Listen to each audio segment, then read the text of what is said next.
درود ابراہیمی کی فضیلت۔ حضرت ابی بن کعب رضی اللہ تعالیٰ عنہ کہتے ہیں کہ میں نے رسول اللہ صلی اللہ علیہ وسلم سے عرض کیا، اے اللہ کے رسول صلی اللہ علیہ وسلم، میں آپ پر کثرت سے درود بھیجتا ہوں، اپنی دعا میں کتنا وقت درود کے لیے خاص کروں؟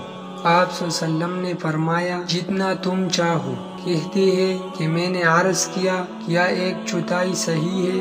آپ صلی اللہ علیہ وسلم نے فرمایا، جتنا تم چاہو، لیکن اگر اس سے زیادہ کرو تو تمہارے لیے اور اچھا ہے۔ میں نے عرض کیا، نصف وقت مقرر کر لو؟ آپ صلی اللہ علیہ وسلم نے فرمایا، جتنا تم چاہو، لیکن اس سے زیادہ کرو تو تمہارے لیے اور اچھا ہے۔ میں نے عرض کیا، 2/3 وقت مقرر کر دو؟